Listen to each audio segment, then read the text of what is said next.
Ministry of Education.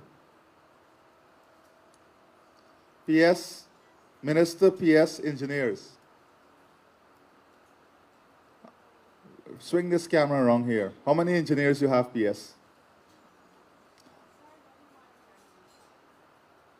I can't be one engineer. The head of the engineering department got to be here.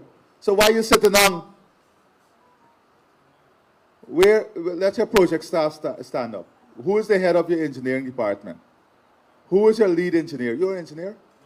Who is the lead engineer? And who are the engineers assigned to these projects? Where are the consultants? Because all of them getting fired, you know, not only the contractors.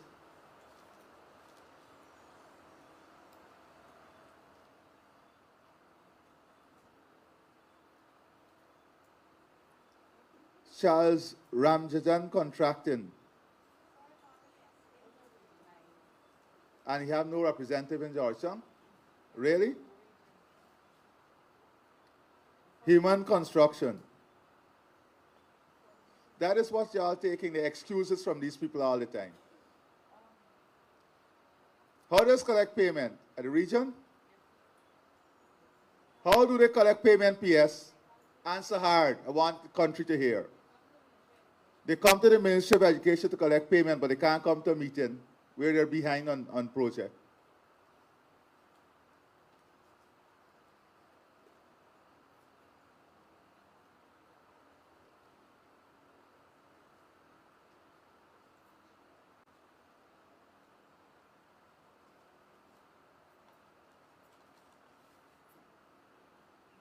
Human Construction Services.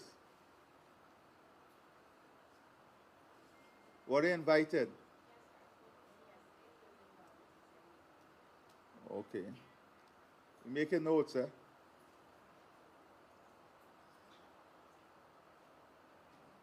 Antrac Engineering.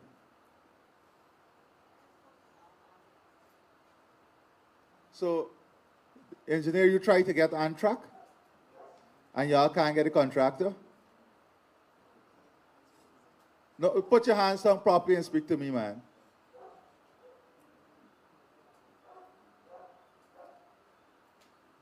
You spoke to him yesterday?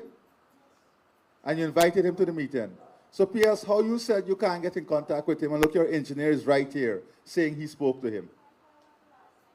Look, your engineer, this is an engineer, he's not working outside the ministry. Did he report to you? You don't report to y'all? You're the head of the engineering department. Did he report to you?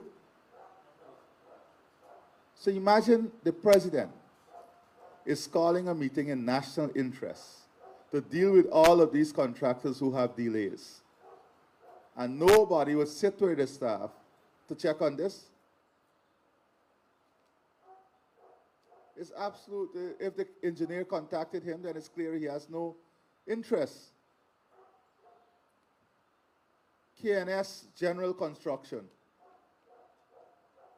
President, we tried to make contact with him up to this morning and we were not unable to make contact.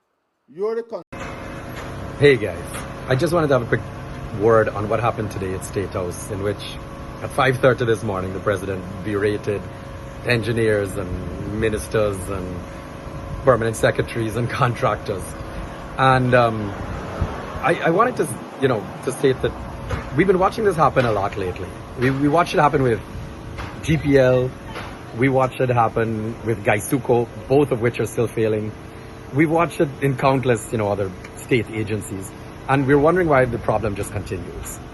And today, once again, through full fanfare, all over the news, you're watching the president at 5:30 this morning yelling at engineers and contractors and ministers as to why projects are not being executed properly or why projects are being delayed. And then you have to wonder what exactly is causing all of these problems. And the truth is, it boils back down to square pegs in round holes. All right?